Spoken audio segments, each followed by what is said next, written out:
They should not get sick while moving the machine. So like I said, I will हमें भी दिखाया कि हम भी किधर खड़े हैं।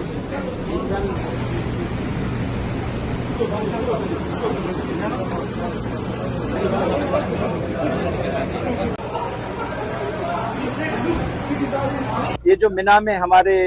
जो किचन का कॉन्ट्रैक्टर है, जो अलराजी के तहत काम कर रहा है, जो सारे कैंप्स में फूड वगैरह प्रोवाइड करेगा, उन्होंने अपने लिए एक मोबाइल यूनिट बनाया हुआ है, क्योंकि इनका सेंट्रल यूनिट तो सारी नज़र रखने के लिए किचन में कैमरेज वगैरह हैं, उनको तो देख रहा होगा, लेकिन ये मोबाइल यूनिट भी उन्होंने बनाया है और ये देख सकेंगे उस पर कि जी किसी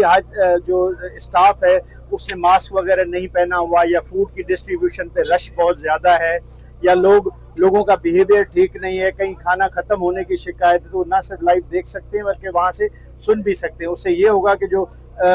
वैसे सेंटर से लोगों को आते हुए टाइम लगता है, तो मोबाइल यूनिट की वजह से वो मोबाइल यूनिट फौरन वहाँ पहुँच के इनकी एडमिनिस्ट्रेशन जो है उस इशू को रिजॉल्व करने की कोशिश करेगी। तो जैसे जैसे साइंस तरक्की कर रही है, उसी तरह मॉनिटरिंग मैकेनिज्म में भी AI और इक्विपमेंट को जो है ना वो ज़्यादा से ज़्यादा शामिल किया जा रहा है, ताकि ह्यूमन जो सब्जेक्टिविटी है वो मॉनिटरिंग में ना आए और जो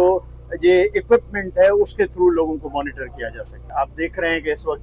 1 2 3 4 किचन को देखा जा रहा है। इसी तरह ये आगे चल के सारे मॉनिटर्स पे मुख्तलिफ किचन का एक ही वक्त में जाविया नज़र आ जाएगा कि सफाई कैसी हो रही है, लोगों को खाना मिल रहा है नहीं, मास्क पहने हुए या नहीं। तो एक अच्छी एडिशन है और इसे मॉनिटर करने में लोगों को फ़ायदा होगा।